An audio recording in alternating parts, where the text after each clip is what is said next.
My guest today is Paul Fieguth. He's the Associate Dean of Resources and Planning for the Faculty of Engineering at the University of Waterloo, a professor in the Department of Systems Design Engineering at the University of Waterloo, and an author, and a former professor of mine. The world is, well, complex. And this complexity often tricks us into believing that we know more about our environment than we do. These nonlinearities are everywhere in the world, which can make navigating it quite tricky. Luckily, Paul is here to help us understand the world just a little bit better. Expect to learn why most of the resources tend to be held by a tiny group of people, why we can expect more record highs and record lows as the climate continues to change, how Paul thinks about striking a balance between efficiency and resilience, how something as complex as consciousness can seemingly arise out of nowhere, and much more. As I previously mentioned, I'm a former student of Professor Fieguth's from my time in college, and his course was hands down the best thing that I was exposed to during my time at university. Complex systems is such a deep and broad topic that you can really glean so much information from it, and I find this stuff super cool. I hope you do too, and hope that you take away tons from this conversation. But before we get started, you may be watching but not subscribed, and that means you may miss future episodes. So if you're watching on YouTube, click the red subscribe button below. Or if you're listening on Spotify or Apple Podcasts, hit the plus follow button on the podcast homepage. It helps me out a ton, and you won't miss future episodes, and it makes me very happy. So thank you for your support. But now, ladies and gentlemen, Paul Fieguth.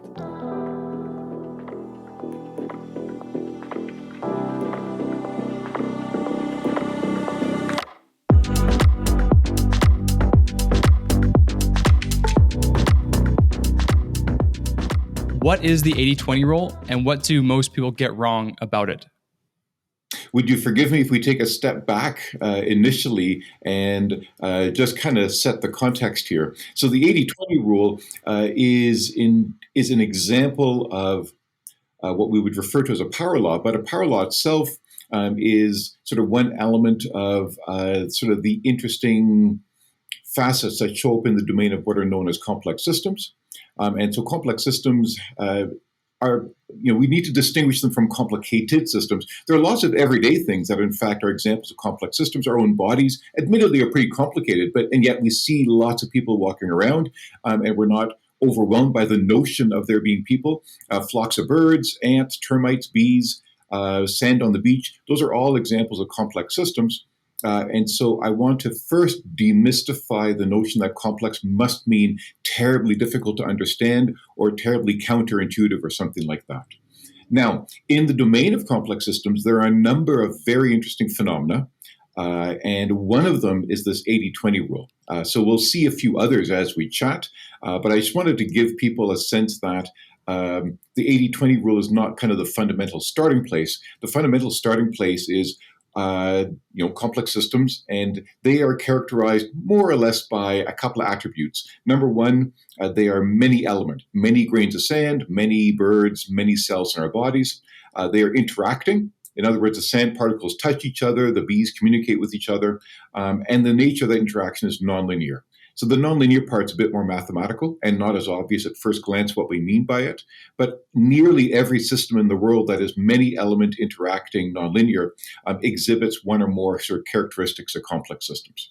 All right. So with that in place, and I like the metaphor of something like sand running between your hands, just because everyone has done that at the beach, and so it's pretty easy to sort of imagine doing that, or a flock of birds flying. Kind of, you've seen kind of these big sort of amorphous sort of shapes of groups of birds flying in these kind of interesting patterns. Both of those are the kinds of examples that people will have run into. Both of those are indeed complex systems. All right. So given that we have apparently complex systems surrounding us, although it'll take us a little bit of conversation to see a few more examples and sort of how they tie in. So the 80-20 rule, or the Pareto law as it's called, although it's really not a law, was first coined by Pareto in Italy quite some time ago, who observed that roughly 80% of the land was owned by 20% of the people.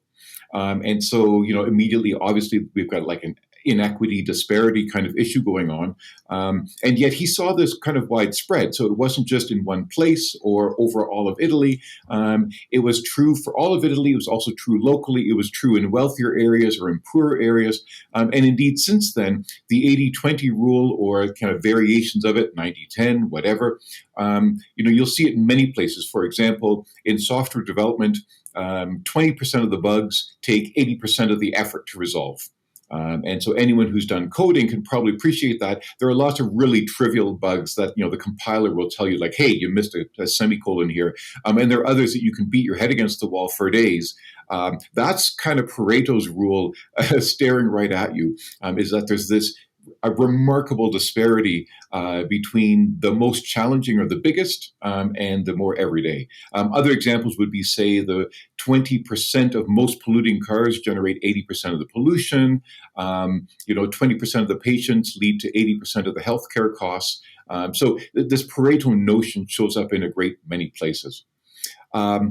What makes it counterintuitive? I mean, you could say, well, it's not that counterintuitive. The examples of software development or cars, you see lots of cars that seem clean, and every now and then there's some car just belching black smoke. And so this 80-20 notion isn't so foreign. And indeed, there are parts of it that are pretty accessible and everyday.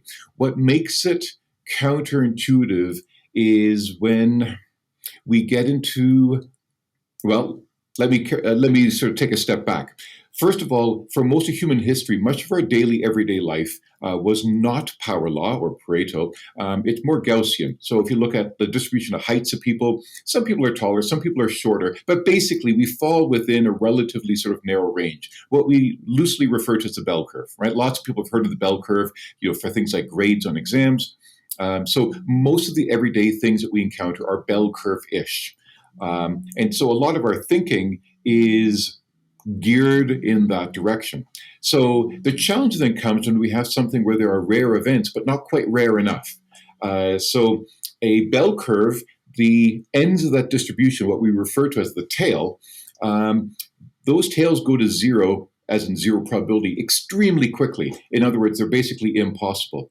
The Pareto distribution, or it's related to the power law, I've said that word a couple of times. Power law is just the name of a distribution. It just describes how likely events are as a function of their size. Right. So just quickly to interject for people who are not aware statistically, when we talk about distributions, we're talking about the likelihood of events occurring. So when you talk about a bell curve, it's called a bell curve because the majority of the events happen in the middle, right? You have the average, and typically people fall into that kind of average. When you talk about other distributions like power laws, that changes a little bit, even though the shape remains similar. Just to set the table, I'll turn it back over to you. Oh, that's very well said. And just to be clear, so people may have heard of, plus minus 2 sigma or 3 sigma in a bell curve distribution. And that's saying kind of like relative to the middle, most events are within, sigma being a measure of the spread or the width of that bell. So in a regular kind of normal distribution, 99.5 of all people or samples or events will be within 3 standard deviations of the middle. In a heavy-tailed or power law or Pareto distribution, although the big events are still rare, like it's not like they're suddenly common, they're just much more common than what a regular bell curve would predict. And so that's where it gets challenging because for most of our history, we're used to kind of most things being here and the rare things being quite rare. And Pareto's rule or power rule say that, in fact, those extreme outliers are much more common than you would otherwise have thought. So we can make that very concrete. There are examples like, we talk about 100-year floods or rare stock market events. But yet, have you noticed sometimes, like you hear like about 100-year flood or 100-year weird weather event an awful lot more often than 100 years. And often we misrepresent or we misestimate how rare these things are. And it's very difficult to wrap our heads around it, maybe for a couple of reasons. One is what I already said, that most of human history, we grew up with most things being sort of Bell-ish. Another is that the human brain is not well set up for probability. And I don't mean that people aren't good at like courses in probability theory. There are lots of people who are very smart at probability theory. But the human brain tends to get probabilities wrong. And so we're just not well wired to be sort of intuitive around probabilities. And I guess the third one would be rare events are frankly rare. And so it's difficult to get a lot of intuition or practice or experience with them because they just don't happen all that often. So maybe that's enough about Pareto for now. We'll certainly, we can talk about more concrete examples about power laws if you like. For sure. And you mentioned a few very interesting things and notions. And I think we will touch on this later, but it should be mentioned now, I believe, that with these things like 100-year floods, how they become more and more common, that can also be a factor of the state changing. So as the environment changes, as other aspects of this phenomenon change, you can also see much more, it's much more likely for these crazy events to occur. For example, here in Texas, in Austin, I believe the first time that they had snow in a long, long time was 2020, 2019. And then since then, we've had ice storms, we've had power outages from trees falling on power lines, et cetera, et cetera. You mentioned a ton of interesting examples that I would love to explore more, such as car pollution coming from a subset of cars or healthcare costs coming from a subset of people. I have a brother who's in law enforcement, and one thing that he says over and over and over again is it's the same people who are coming off the streets time and time again. And this all relates back to power laws. Does that spark any notions for you, or any other interesting perhaps examples that would not be commonly thought of, or people would be tripped up by the notion of such things being power laws? Well, let's first get a few out that are in fact are super common and not surprising. Everyone wants their video to go viral on YouTube, and so that essentially the distribution of how many hits or views a video has is totally power law. So Baby Shark is at what, 11 billion? And yet there are like just endless videos with essentially zero hits that people upload and no one sees. There's your classic example of a power law. Lots and lots and lots of, nothing. And then very rarely lots. So whether we want to call it a flood or video sort of popularity, or whether it's a video or an ad or a viral or a podcast, all of those have this kind of hugely asymmetric sort of behavior to them. And so whereas a lot of everyday things, I mentioned like the height of people, for example, would be not power law, a lot of economic things like personal wealth or profits of companies and so forth, again, is power law. So generally, a lot of social phenomena, a lot of economic phenomena are power law, whereas more physical, everyday sort of things that we like tactile, that we touch, like the weight of a hammer or like the height of a person, tend not to be. Mm. And one other thing that blew my mind, so if folks don't know, and I don't know if I'm going to include this in the intro or not, I was a former student of yours, so I've taken your course. That is how I know of you, how I know of this concept of complex systems. And I thought that it was so interesting and fascinating that I wanted to reach out and talk to you again. The 80-20 rule that we've been discussing actually applies to itself, which is quite interesting and unique. One thing that I just read on the internet very recently was if you look at world population versus wealth, if you apply the 80-20 rule to itself, you get something that's closer to a 64-4, meaning that 64% of all of the outcomes are generated by 4% of all the people. So if you apply this to economics, as we've been talking about, that states that it's something like 5.5% the bottom 60% of all the people own only 5.5% of all the wealth. So that is a power law of a power law, essentially, to give you that 64-4 kind of split, which again is, maybe it's intuitive to some people, but I feel like a lot of people would not be able to comprehend that amount of wealth being separated into that group of people. Yeah, and on top of that, power laws tend to be what we would refer to as self-similar, sort of fractal, if people have sort of seen some of those kinds of pictures. The idea that, for example, the 80-20 rule applies not only in the aggregate, but also to smaller groups. So, for example, if I'm at a wealthy country club, 80% of the people will have only 20%, or maybe it's more intuitive the other way around. 20% of the people will own 80% of the assets. And if I go into a very poor part of the country, it will also be true that 20% of the people have 80% of what's there. Obviously, in a very poor part, or like very poor place, there will be less there than at some wealthy country club. But the fact is that this power law distribution, this 80-20 or some variant thereof, applies sort of in subsets or smaller groups, as well as in aggregate or in the very large. And that can be quite surprising. So, it's once you start poking at it, these things start showing up sort of all over the place and in ways you wouldn't expect. And you had mentioned earlier that power laws aren't necessarily laws. It's more of statistics and distributions. But you see these things all over the place, whether it's here on Earth, as you mentioned, with economics or socioeconomics or what have you, or if you look heavenly, if you look upwards, asteroids, same kind of thing. All the mass gathers with a very select few pieces of objects, or et cetera, et cetera. The solar system is so vast, but most of the mass collects in very, very congregated areas. So if it's not a law, what can we say about it in terms of looking at nature and seeing these patterns over and over and over again? Is there something underlying that is more like a law? Right. So that's an excellent question. So really, we need to sort of almost tease that apart into sort of two halves. Are there underlying governing behaviors that lead to this happening all over the place? And there, the answer is yes. We know a few things. We'll get to those momentarily. The other place, or the other side, is this so-called distribution, the pattern of probability. When we mathematically write it out in some kind of simple form, do these phenomena actually obey that math? There, the answer is no. And so let's start with that. With my latter point, although it may seem to many of your listeners that the math is just going to get complicated and weird, it's actually pretty simple.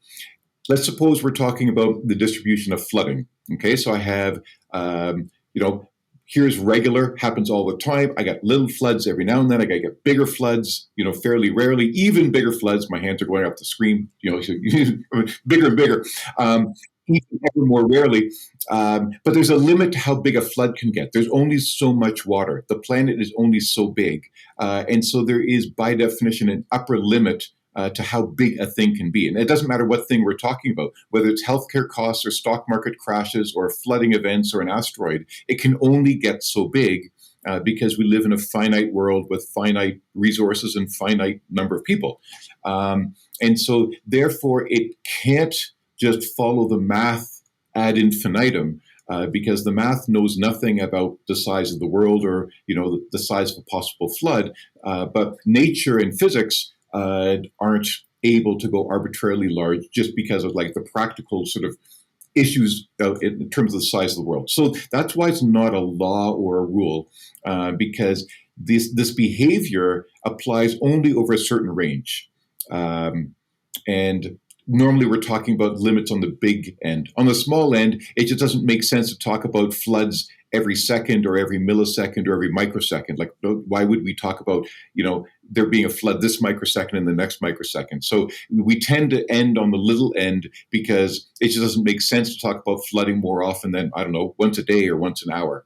But at the big end, we're limited by physics in the world. So there you go. So that's why almost nothing, whether it involves money or water, it can only get so big. All right. So, but in many cases, like something like earthquakes, I think lots of people know that earthquakes are like on the Richter scale, and that the Richter scale is what we would refer to as a log scale, meaning, if the earthquake is one step bigger, it's actually 10 times worse. So earthquakes are also an example of a power law.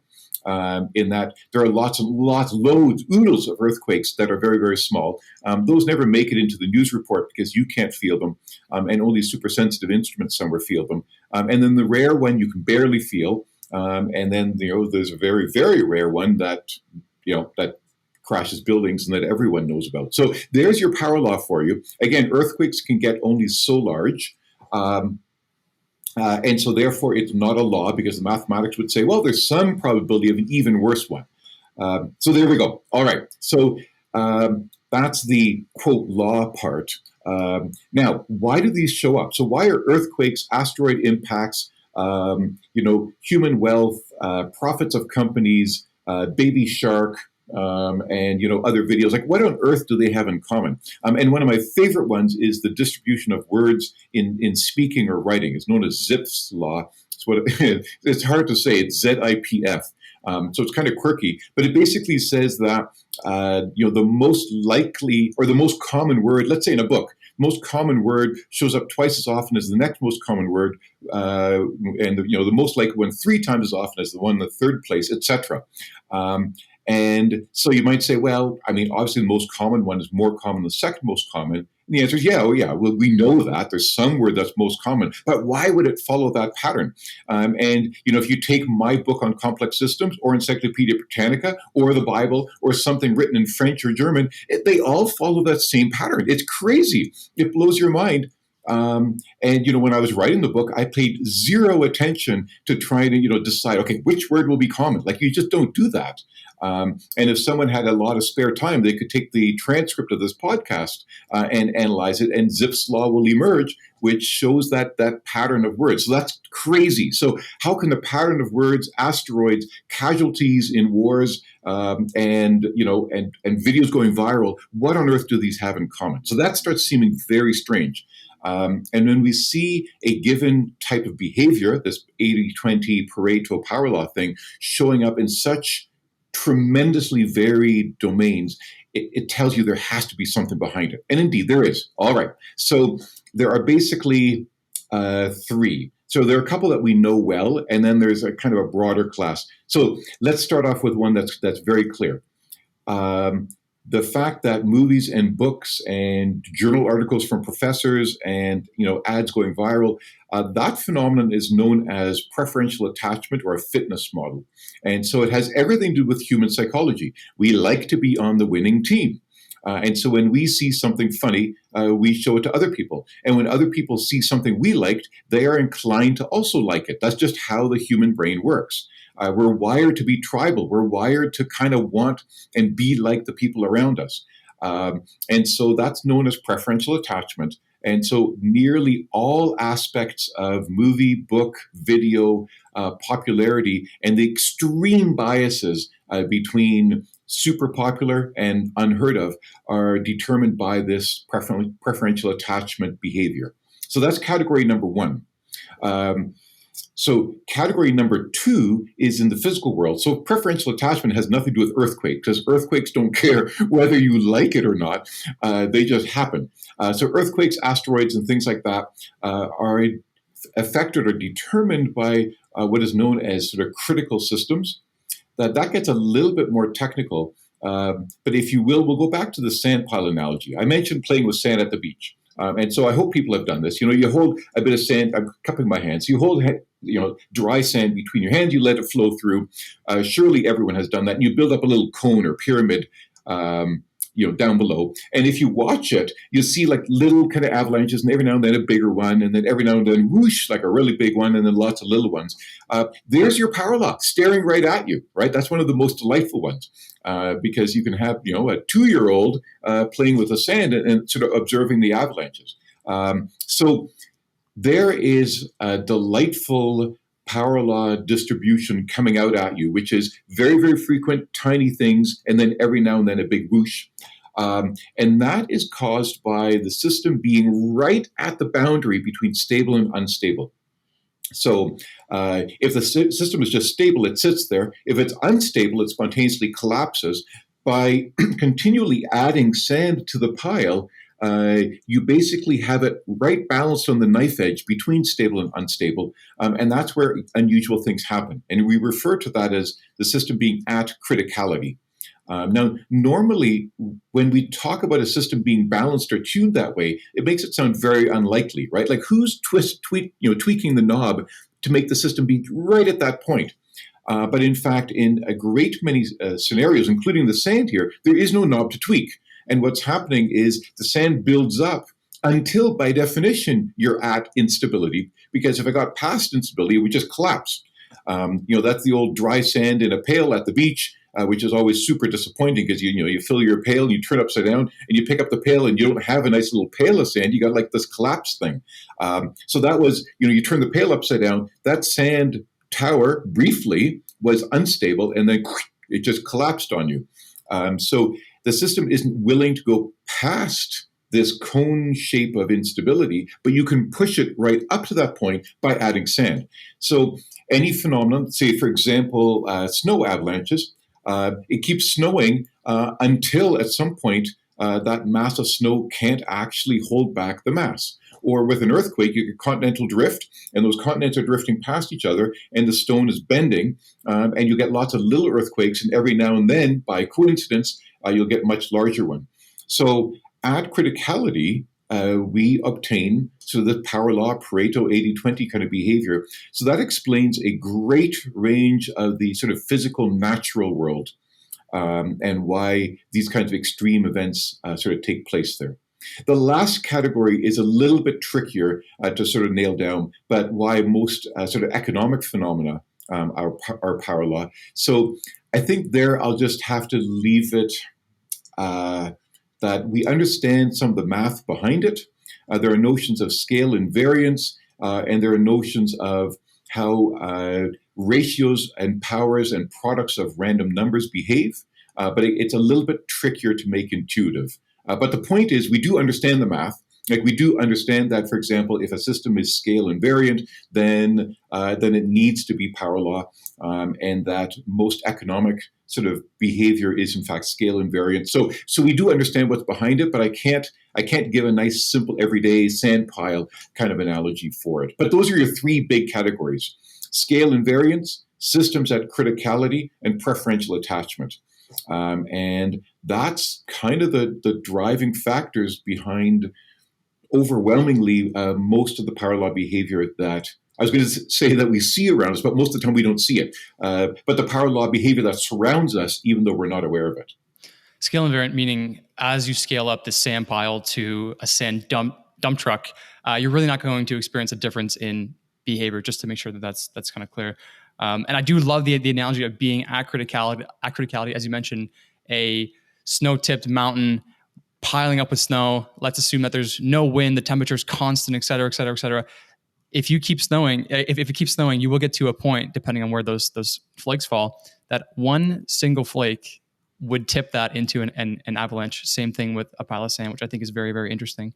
And this notion of criticality kind of brings us to this next topic. I do want to explore fairness and the 80-20 rule, but I will leave that as a juicy detour for later.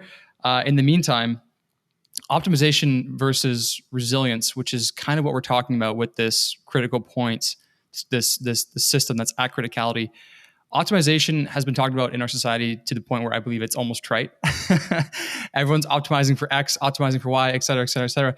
But if they're genuinely optimizing for something, eventually you will get to the point where whatever you're measuring to do that optimization, whether you're trying to get fit and you're trying to optimize for low body fat or something, you will eventually get to a point where your metric of optimization measurement will cease to be a good metric. You can be 0% body fat, but guess what? You're dead. So who cares?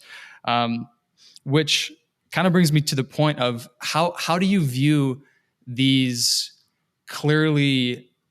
There's clearly a juxtaposition between optimization and resilience. And I think now in our modern day, after we've seen a few things break, people are saying, okay, well, maybe we shouldn't optimize to the nth degree. Maybe we should try to strike a balance between resiliency and optimization.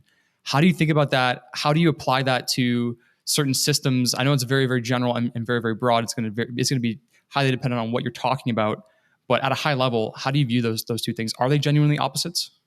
Well, okay, so that's a good question. First of all, optimization is a very broad term, and I think we need to narrow down just a little bit. So, in the human body, optimizing, say, body fat, I'm not sure would fall into the same categories optimizing certain kinds of, well, the examples I'm about to give. Furthermore, we do optimization all over the place in, say, machine learning and pattern recognition and things like that. And there isn't really any dichotomy with resilience. So the key one that I would like to talk about is it's actually more efficiency rather than optimization. Now we can try to optimize efficiency, but it's the key concept or word that I'd like to sort of plant in people's minds is more the dichotomy or the challenge between efficiency and resilience. Both of those are very popular, right? We want to be energy efficient. We also want to be resilient as a society. They both seem like good goals. And it's not remotely obvious that they would somehow be in tension with one another. To make this, well, in my mind, to make this kind of thing clear, we'd probably need like a diagram or two. In the absence of that and trying not to sort of wave my hands too much, so let's take an example like fishing. So, as in not someone fishing by a creek, but like large scale fisheries. So, say the Grand Banks off the eastern coast of Canada would be a good example, since the cod fishery there collapsed some number of years ago, very controversial politically, and then has been exceptionally slow to recover since then. So, you could imagine that. Um, in the absence of any kind of fishing, the fish population would sort of stabilize at some point, right? Because if there are too many fish and there's not enough food to eat, their population will shrink. And if there are fewer fish for whatever reason, and there's extra whatever it is that fish eat, sort of plankton, krill, little things floating around the water, plants, then their population would increase. And so that's what we would refer to as a stable fixed point. That is, if you're at a higher population, you'll naturally gravitate down. If you're a lower population, you'll naturally gravitate up. And so you will tend to want to stay at that point. We also refer to that often as the carrying capacity.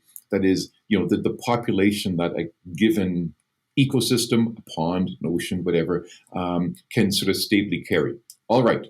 Now, given that carrying capacity, if you start removing individual fish, you're lowering the population slightly. And of course, the dynamics I just explained suggest that, well, that's not so bad. You'll just sort of push the population back up naturally, and we're all good. And indeed, for most of human history, that's what would have taken place. Of course, you start removing a lot more fish, then at some point the dynamic changes. So what's happening? The rate at which we remove fish obviously needs to be slower than the rate at which fish reproduce. Because if we actually start removing fish faster than the rate at which they reproduce, they are trying to reproduce, they are below that carrying capacity, so the population's trying to increase, but we're pulling fish out faster than that. So obviously now the population is going to decrease. And so But as the population decreases, there's ever more food available because whatever it is that fish eat, plants, krill, plankton, whatever, there's even more of it around because there's less fish to eat it, and so the dynamics again should stabilize because the fish population now sees all this extra food it can grow or reproduce even faster, but there is an upper limit, and so typically, when we talk about efficiency, it's that upper limit we want. There's some point on the curve that's the maximum rate at which fish will reproduce, and we would quote love. I mean, obviously not everyone. I don't want to. Don't want to misrepresent people. I mean, there are people who are very concerned about ecosystems, and there are vegetarians and vegans who don't want to eat fish.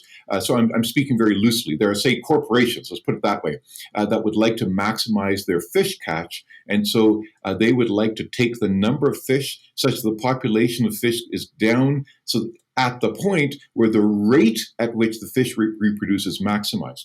Okay, so that sounds efficient because I'm taking as many fish as I possibly can. And here's the problem.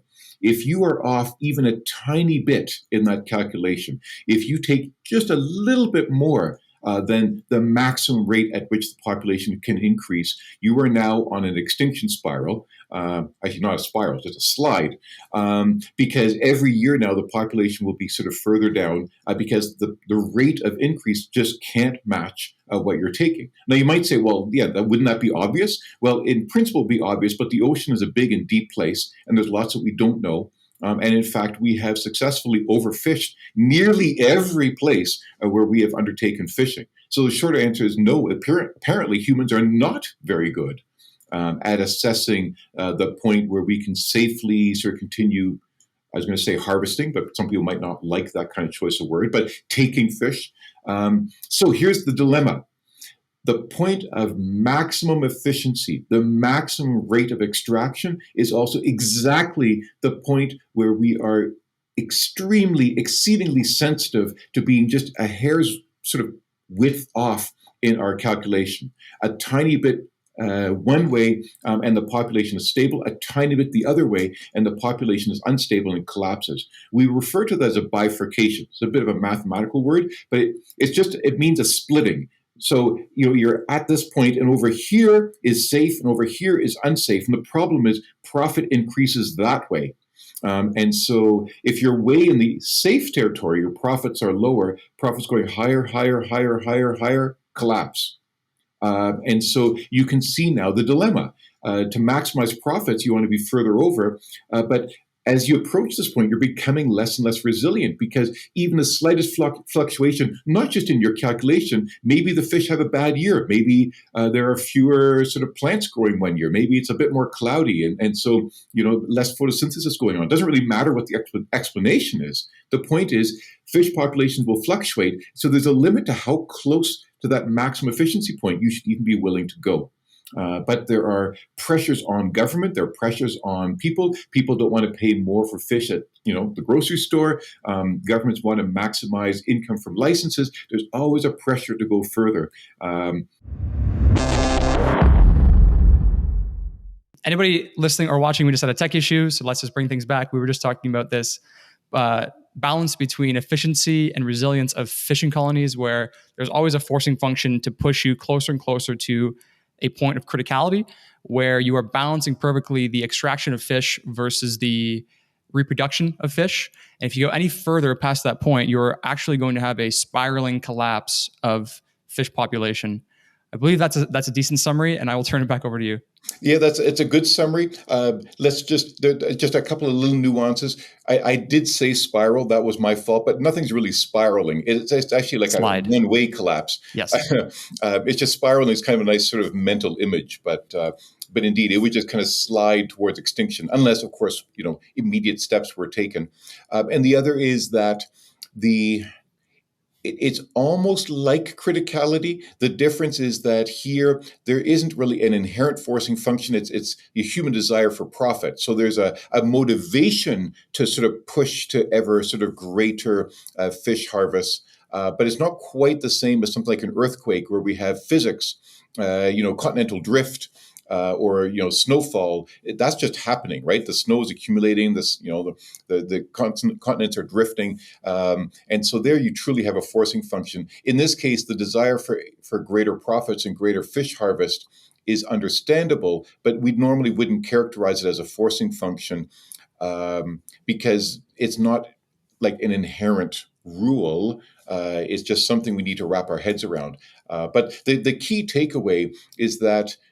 Indeed, if you try to maximize efficiency, particularly in any extractive environment, by which I mean like fisheries, logging, kind of mining, almost anything where you take stuff, but mining is a little bit different because it's not being replenished, but certainly fisheries and logging, any kind of natural sort of scenario where you're taking something which the natural world produces for you, we do have this dilemma, and it's terribly important to understand because efficiency always sounds good, but in fact, inefficient systems, which doesn't sound very good, have a significantly more resilience built into them. And that doesn't have to just apply to extractive industries. So let's say a society, like recently with COVID, we've seen lots of supply chain kinds of issues. So if your supply chain is perfectly tuned so that like the truck arrives just as you need it, well, any little hiccup and everything sort of falls apart. Whereas if the truck arrives, a day before you need it and the person's sitting around, we'd say, well, that's terrible, that's inefficient. But the point is, actually, it's pretty robust, right? It's resilient because if there were little hiccups, you weren't dependent on the person arriving just this second.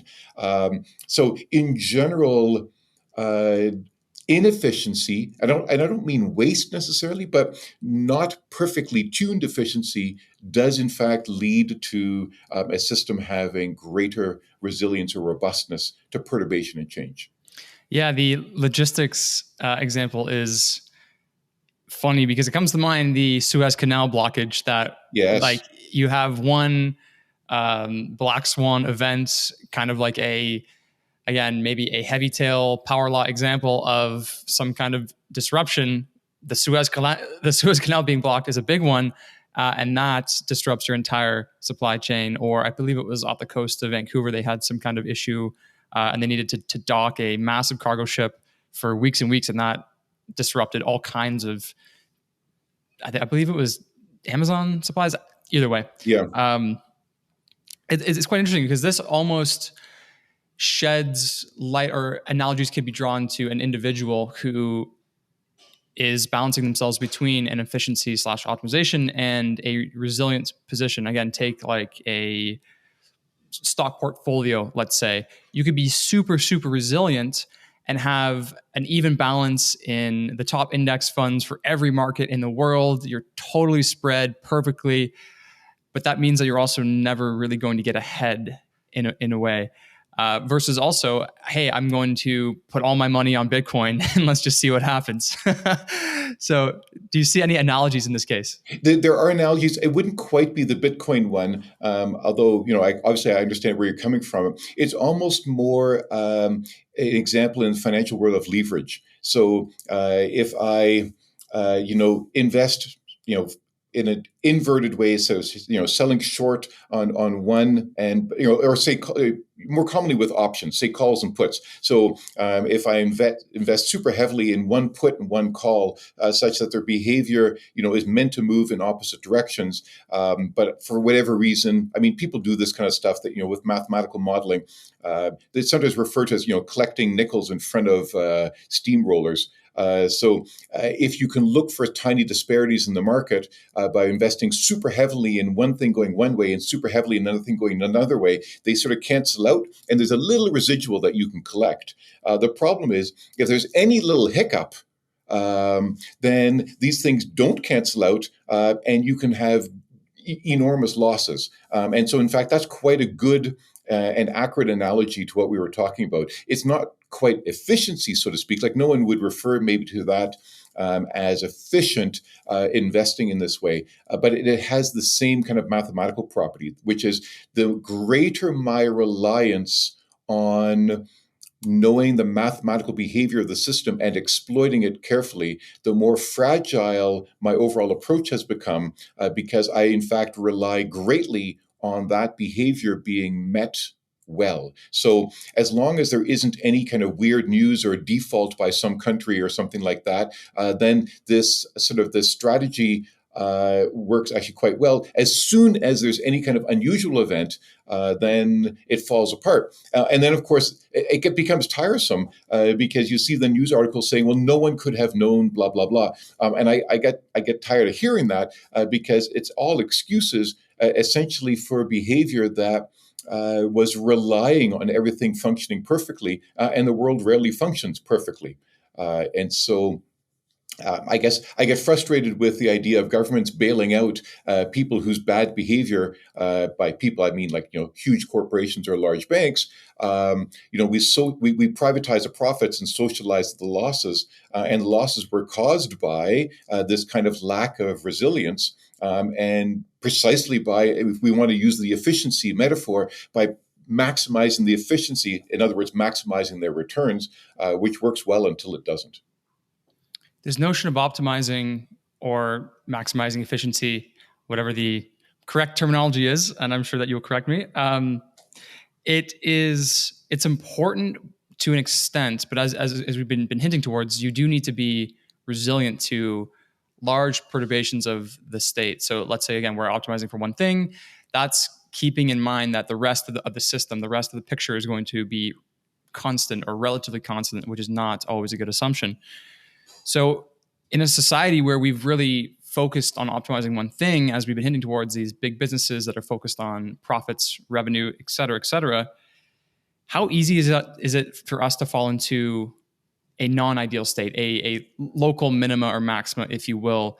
And again, North America, where we've really optimized for this capitalistic society, and I'm sure that some people have opinions or otherwise, but we seem to be failing in a lot of other ways. How easy is this? Just a natural part of focusing on one specific element of the system? I mean, yeah, that's a really difficult and many layered question, and there's no way we'll be able to sort of unpack most of that today. Uh, Probably challenge number one is that once we start talking about social systems, we really don't know. Like, we can guess how they behave. We have a rough sense of some of the dynamics, but there are endless exceptions, and uh, yeah, I mean, what to say? We can't really model a society mathematically, right? So if we're talking about something like a fish population, there may be lots of disturbances that we don't know about, but largely we can do a pretty good job. If we're talking about something like a top spinning or a water bottle flip, the physics. If we can model it well enough, is pretty reliable in terms of understanding behavior. But when it comes to sort of human populations and social dynamics, it gets much, much harder. So it brings a couple of things to mind, though. At least, well, the first one is, why would social dynamics be so difficult?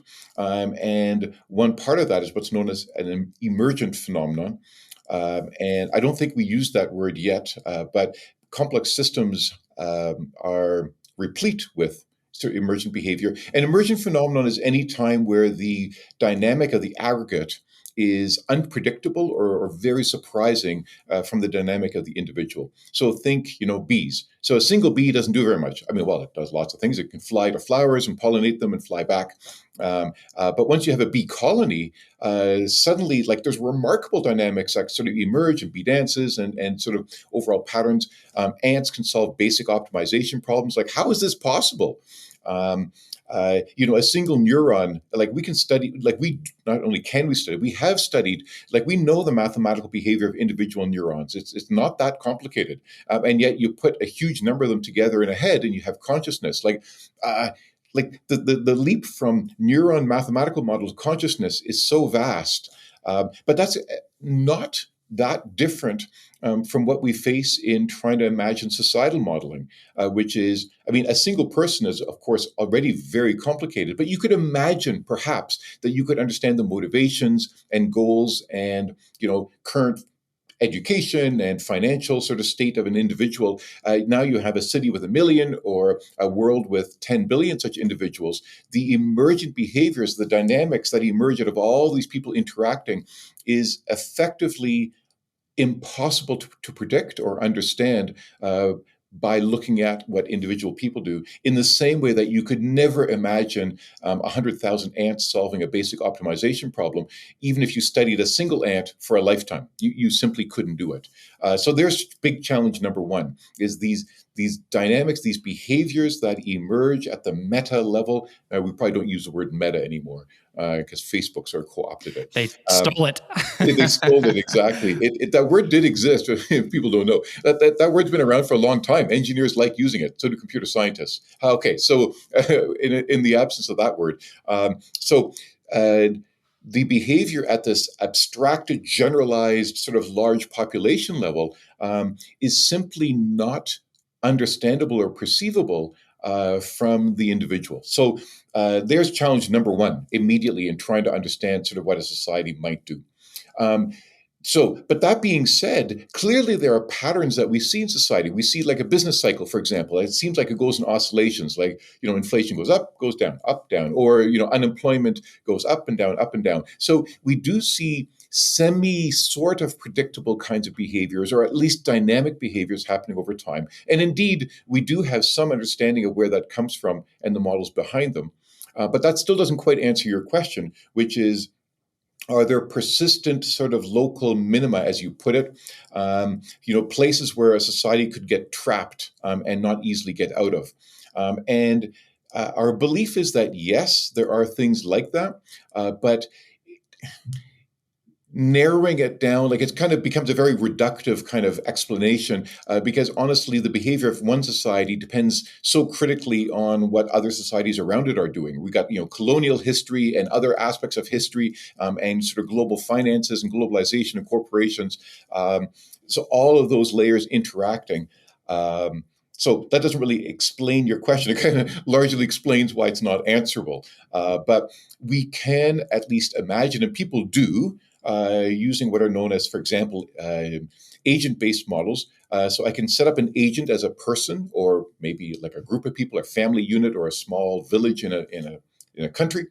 And then I could have many of these agents, many people, many families, many villages, whatever. And I could try to mimic their behavior. Like people, they work, they buy and sell things, they earn money, etc., and try to come up with some degree of uh, explainability or simulation of some of the kinds of aspects that we see taking place in societies.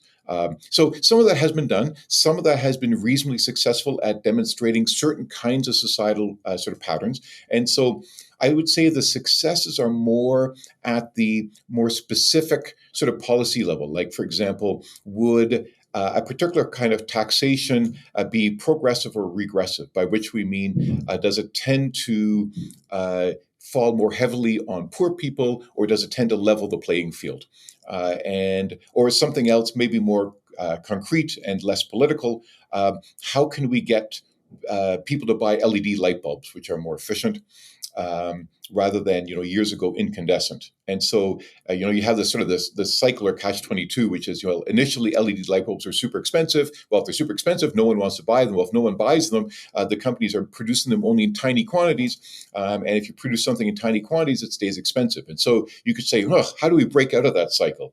And so one possibility is you say, okay, temporarily the government, gives coupons or subsidizes or whatever, makes LED light bulbs cheap.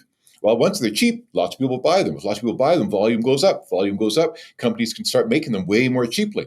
And once they're cheap, then people buy them. And so that's an interesting pair of cycles, like the expensive low volume cycle and the cheap high volume cycle. And the question now is, how would I make a transition between those two? That's the kind of more concrete, I think, interesting kind of case, where I think the societal dynamics are not so speculative or reliant on sort of details of human behavior, because we kind of know how people behave. If something's cheaper, they're more likely to get it. When things go on sale, they buy more of it. And so that kind of economic behavior is not so weird. So I think we've made good progress in terms of some aspects of incentivizing and understanding how certain kinds of policy might lead to certain kinds of outcomes. Does that begin to answer some of what you were getting at in your question? I think so. It gives way to a bunch of very interesting paths that we could explore. So the first being emergence, this concept of crazy things happen when you go to scale. So this is a scale variant system, as we mentioned earlier before, with the example of sand or avalanches. Those are, or rather, yeah, scale invariant. So a very hot topic, and I feel like it wouldn't really be one of my podcast conversations if I didn't mention it, because it's something that I've been thinking about a ton lately. And with your experience in AI, I'm actually very curious to hear what you think of the current breakthroughs in large language models, things like ChatGPT. When we begin to think about emergence, as you mentioned, one neuron is really not a big deal. Add billions of neurons, and all of a sudden you have consciousness. I'm not saying that's going to happen with the path that we're going on now, but are you concerned at all with this kind of black box development of these AI systems where we're just adding more and more parameters, more and more tokens, things like that? would you expect this to potentially lead to something that is like that? I mean, it's a very speculative question, but Yeah, yeah, and another enormous question with yes, many layers that really deserves an entire podcast. for sure. First of all, let's demystify emergence a little bit. Emergence is not speculative. It's not a weird theory. Even the sandpile model gives rise to emergence in the sense that the angle that the sandpile makes, if you let it run through your hands for a while, is the same for all sand all around the world. And that angle would be exceptionally difficult to predict from looking at individual grains of sand. Now, you could look at grains of sand, you could measure their friction and their density and stuff like that. It would be terribly hard to come up with what that angle is. And that angle is an example of an emergent phenomenon. That's your stable sort of, angle of repose, so to speak, and different types of materials, like say, like kernels of wheat or ground like flour or sand, have different angles. But that emergent dynamic, that is, here's the stable angle, less than that, and the pile just sits there, bigger than that, and the pile spontaneously slumps. That's an example of emergence. So emergence doesn't have to be consciousness or super complicated. It actually shows up in other cases, but it's always this um, aggregate level. So in other words, I have my little level, neuron, ant, single person, and then the aggregate level, many ants, many sand particles, many people. So that's emergence. So let's just first be clear that emergence is not really a computer science theory or something that we sort of speculate on. We see it happening in all kinds of contexts. All right. Next, on the AI side, so indeed, a big part of my research is in what would be referred to as pattern recognition and machine learning.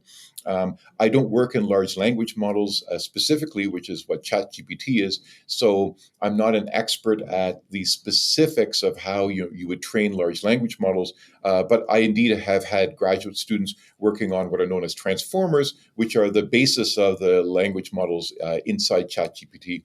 And so, the kind of stuff I do is not super different in its essence, but I'm not creating these gigantic sort of models that would require computer resources very, very different from what a single professor would normally have access to. That being said, so do I have concerns? Well, the concerns would fall, first of all, into two categories, anyways. The one concern is the rate of AI development and the possibility for it essentially getting out of hand. Whether out of hand means, some sort of consciousness or pseudo consciousness in the AI itself, or essentially, well, the whole development of AI, if you will, as a societal phenomenon, is itself emergent. That is, once these tools become unleashed makes it sound maybe a little bit too dramatic, but once a tool like AI training becomes commonplace and available to people, you as an individual or a government can no longer necessarily control what people do with it, and so the pattern of millions to billions of people doing things with AI is just as kind of unpredictable as is a single ant, and whether 100,000 of them can solve an optimization problem. So we have the same kind of societal emergence around AI as we do for any other emergent phenomenon. So I'd begin that way. And so that kind of thing concerns me, not specifically necessarily for AI becoming sort of conscious, but just the way that AI could co-opt a lot of what we take for granted in terms of how society works.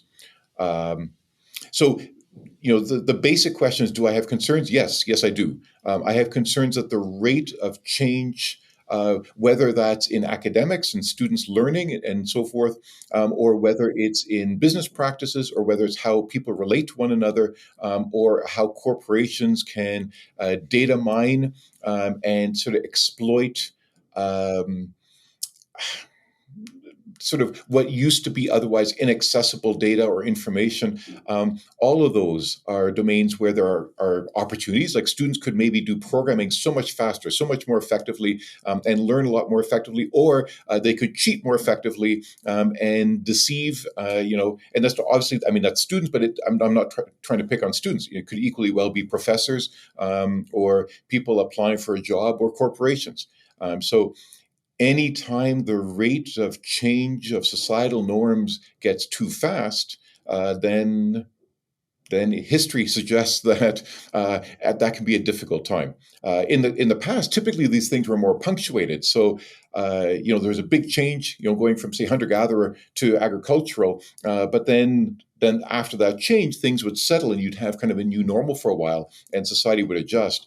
Once you have sort of exponentials going on, so that the rate of change is ever increasing, there isn't really a new normal. And so maybe I'm just sounding old fashioned, but I get anxious once we start throwing extreme rates of change at societal systems. That being said, I also worry about maybe more the inequity that large corporations will be able to do things with AI that essentially no one else can. And so, does that start creating ever greater disparities? And ideally, broadly democratic societies and governments, our goal is to try to reduce disparities and increase opportunity and access. And the extent to which uh, access to computing resources, particularly large and hugely sort of demanding computer resources, becomes the domain of only very few corporations, does that start to concentrate power and opportunity in ways that we would rather sort of democratically not see?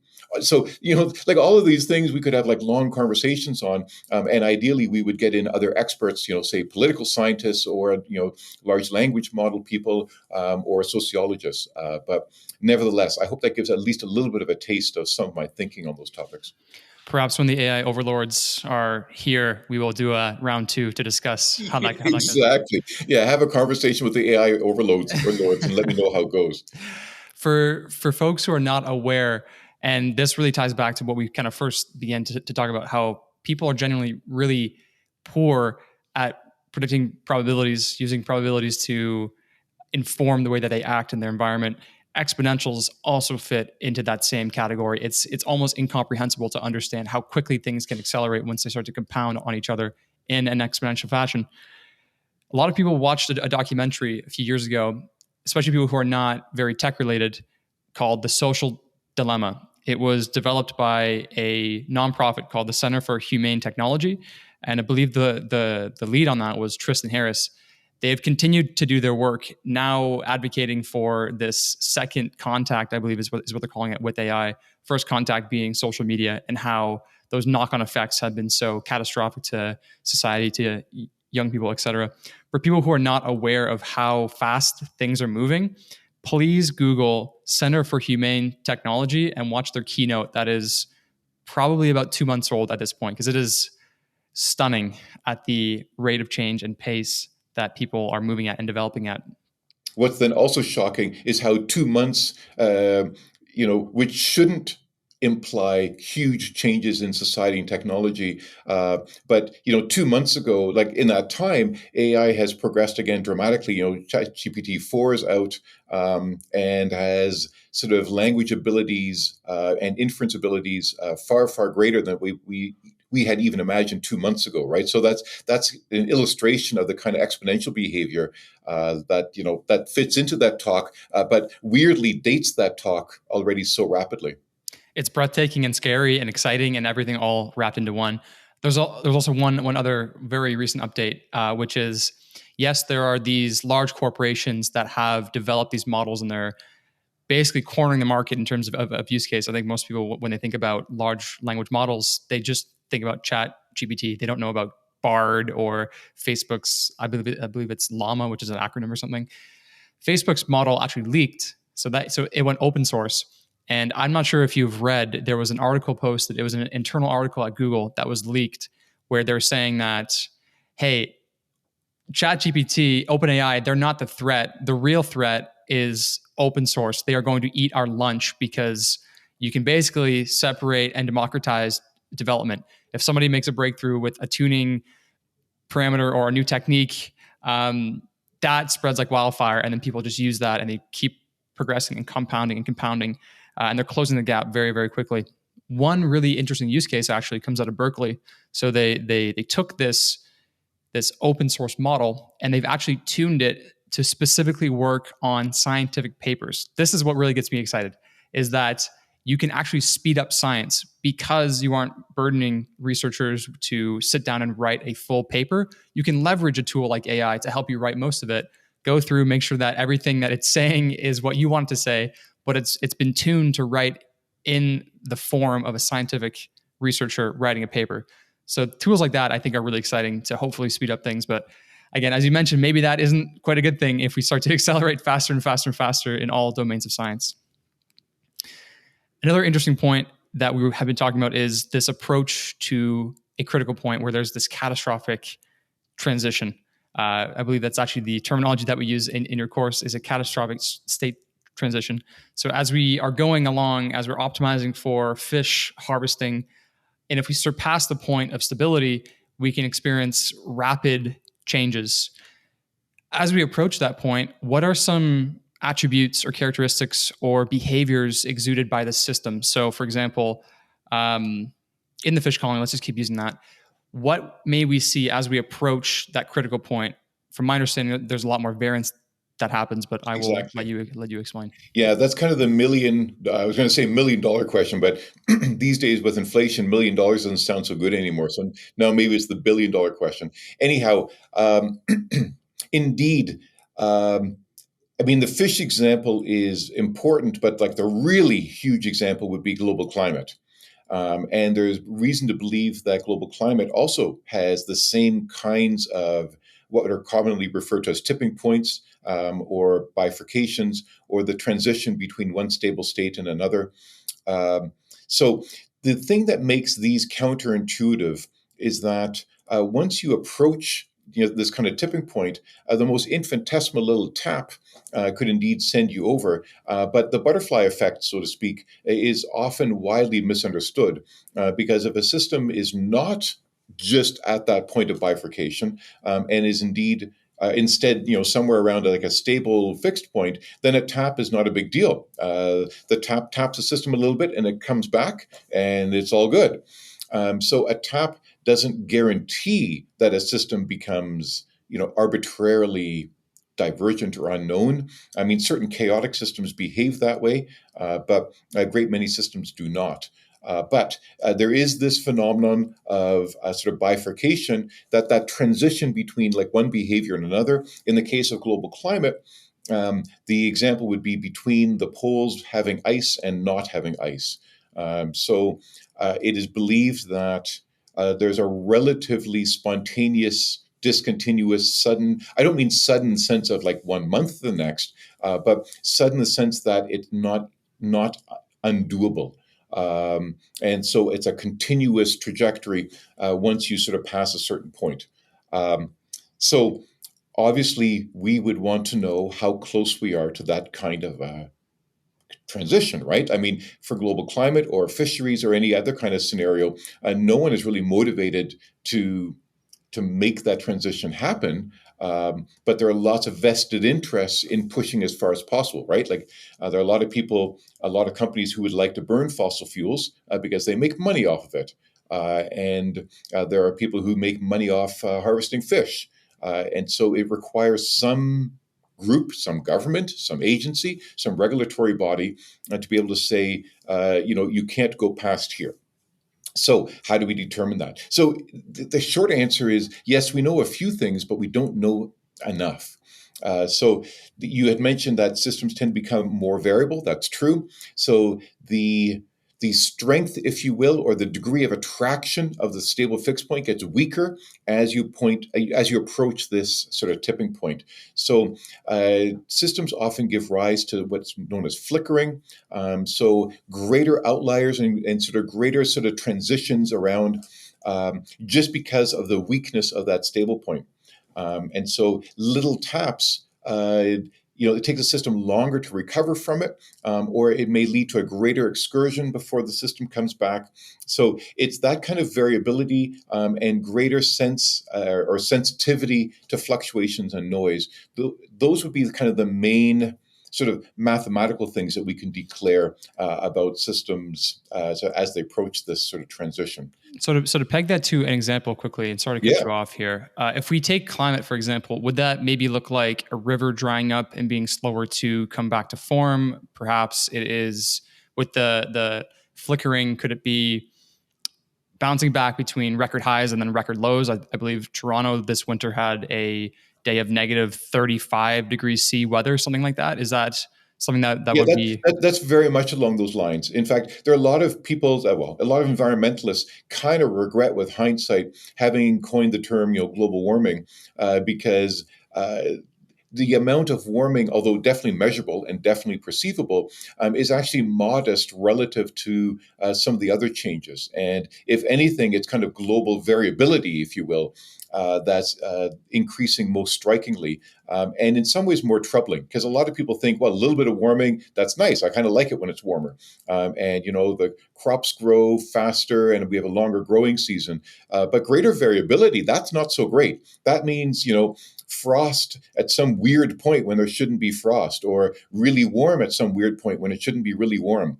And a lot of natural systems, trees, plants, fish, whatever, rely on a degree of predictability of the ecosystems. And so greater variability is not your friend. So if we're only a matter of warming, I mean, I don't want to say at all that global warming is good, because although, for a lot of people it sounds nice, certainly a lot of people in Canada often say, well, yeah, I wouldn't mind it a little bit warmer. But you have to be awfully careful what you ask for, because if that suddenly means freak ice storms, floods, and a period of drought, suddenly that doesn't sound nearly what you had sort of bargained for. So yes, the short answer is a lot of the fluctuation around the jet stream would be kind of examples of that kind of flickering or variability.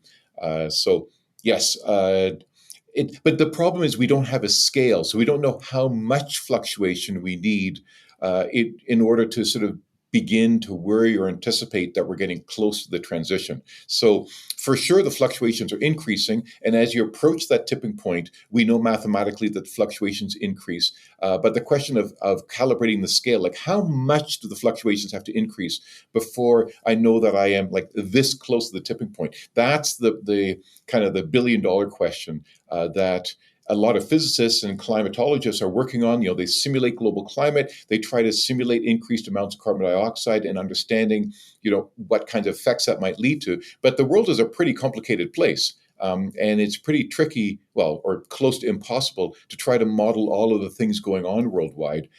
So it's a pretty tall order to try to have computer models predict the kind of variability as a function of how close we are to the tipping point. But yes, it's the variability, the flickering, and weird weather events that are quite characteristic of a system sort of being pushed further along to state transition. There are so many things that I want to talk about still, but due to time, I don't believe that we're going to get to them. That juicy backdoor that we had explored about fairness in the 80-20 rule might have to wait until next time. I want to also talk about how technology can impact changes in the state. So we've talked about all these optimizations or efficiencies versus resiliency versus all these things based on changing a variable within a set environment.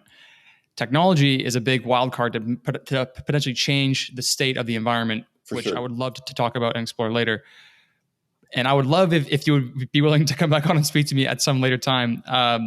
However, in order to kind of get this over the finish line, I want to ask, because we've talked mostly about the 80-20 rule, about optimization and resiliency and efficiency, how do you use this information in your own life?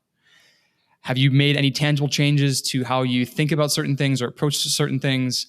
Maybe 80-20, you focused on doing the work that gets you the most results or the most output from what you're doing and kind of forego busy work, et cetera. Does anything come to mind, any examples that you use? Yeah, that's a good question. I mean, I'm probably not a good illustrator. I like how you said, focusing on the things that really maximize return and avoiding busy work. I think I specialize the other way around. I think I specialize in busy work. So I'm not sure that I'm a poster boy for that particularly effectively. I've written, complex systems text and a second edition. Honestly, writing a textbook is a terrible way if you want to maximize your return, because I think the dollars you earn per hour of work is probably way below minimum wage. So yeah. But as far as complex systems go, I would broadly put it in two big sort of lumps. So I want to be clear also that although there are kind of depressing examples like climate and global warming and sort of fisheries collapse, there are also like a great many delightful examples that really open your eyes to sort of the beauty and richness and depth of the world. And so I'd like to think that myself personally, that kind of my take on the world sort of reflects both of those. So and of course, my own just nature and inclination and personality is going to color a lot of what I do, and not necessarily guided by complex systems. So, for example, I tend to be pretty risk averse, and so my investing does not particularly benefit from what I know about complex systems because I'm just kind of a risk averse kind of person. So no Bitcoin for you, no Bitcoin in the No, portfolio. no, exactly. No Bitcoin and like massive arbitrage and so forth. But maybe that is consistent in the sense that I prefer resilience over return. And so maybe what I'm doing is actually rational. It's just not a great way to quote get ahead, but it's a good way to be fairly resilient in my approach to investing. That is, I'm willing to accept fairly low returns, but with a greater degree of predictability. But as far as complex systems goes, the delightful side is how it really opens your eyes, my eyes, to a kind of a richer understanding of the world around us. And so, for example, when you walk by a marina, you can hear all like the masts on the sailboats kind of banging in the wind, right? Like anyone who's walked by a marina has surely heard this, right? Because you stand there, you hear this like bang, bang, bang. It's like just the wires along the masts. And so the question is, well, if the wind's blowing steadily, why are these things oscillating? Like, why are they banging? And why is my tap dripping? And why, like on a flagpole, is it banging? And why do geysers erupt periodically instead of just churning and frothing? All of those are delightful examples of nonlinear dynamics, state transitions, and complex systems. And so that's the wonderful sort of rich side, like how ants solve optimization problems. I mentioned that a couple of times. How termite mounds, build their mounds with ventilation. Like, how do they do that? And so having like this deeper appreciation for the natural world and kind of the richness hidden in places where you wouldn't expect it. So that's the part that I find really motivating, and that I think gives me, I hope, a bigger appreciation of the world around me, and appreciation for the sort of small things, the little details, like spinning a top and watching that, or anything that wobbles, like in the grocery store, and you're pushing yet another cart where the wheel wobbles. Right? It seems like you're always getting the wheel, the wobbly wheel cart. The reason that wheels wobble actually, again, has a really interesting sort of nonlinear dynamic behind it. And so, even though, yes, I don't want to be the embarrassing person with the loud, sort of annoying cart, the fact that there's this lovely sort of physics behind it, or what people may sort of know as a cell phone flip. So, if you take or an iPad, if you flip it like this, it'll just go through the air nicely. If you flip it like that, it'll turn nicely. But if I flip it like this, it'll do kind of. I'm not going to do that because I don't want to drop it, and you won't see it very well. It's also known as the tennis racket, or a tennis racket flip. If you look it up on YouTube, there's like hundreds of videos. So again, the physics behind it a little bit tricky, but the actual sort of the essence, the nuance about why does it flip on this one axis and not on another, is easily explainable with certain nonlinear dynamics. Same thing, say, for the James Webb Telescope, which has this unusual sort of orbital behavior at a Lagrange point. Again, one can understand that really nicely. So, like, the world is just full of, and like Zipf's law, right? That weird thing with words. Like, that's just awesome. So, I'd like to think that in general, in my course and in my writing, hopefully by 2/3 to 3/4 of the examples are uplifting, fun, quirky. A lot of toys are based on bifurcation, like a Jack in the Box, right? Why is a Jack in the Box fun for small kids? It's because of that unpredictable. You turn the crank, nothing happens. You turn a bit more, still nothing happens. You turn a little bit more, still nothing. All of a sudden, boom, right?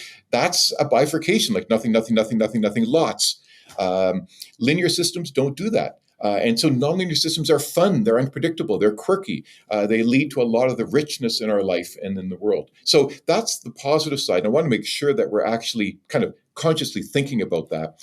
On the other side, I would say I live in a fairly environmentally sort of conscious way. I I'm super aware of the impact of sort of choices that we make. Like I minimize the amount of flying I do. I've got solar panels, on the house. I use rainwater pretty extensively. I grow a lot of my own sort of food. I've got apple trees, things like that. So I'm pretty aware of some of the outcomes environmentally. But again, I think that's more driven by a personal prerogative, I feel, to be environmentally responsible than necessarily, thinking about tipping points and resilience. And how global climate might be affected by my tiny actions. So I hope that gives a little bit of a sort of personal side, and gets to what you were asking. I hope that people listening truly understand how fascinating complex systems are. And I said this to you offline, I'll say it again. Complex systems was probably my favorite course that I took in school just because it was so different. It opens my eyes to so many different complex characteristics of the world and even simple ones too. It's fascinating. But ladies and gentlemen, Paul Fieguth. Paul, if you want to tell people where to find your work, if they want to follow you, if they want to read more about what you do, where can they go? Well, I mean, there are fabulous online videos, not produced by me, but there are loads of them, like the tennis racket flip, and all kinds of other sort of related phenomena. I do have a textbook, but the textbook's probably only going to be of interest to people who have a few years of sort of undergraduate engineering or computer science. But yeah, where would they go? Well.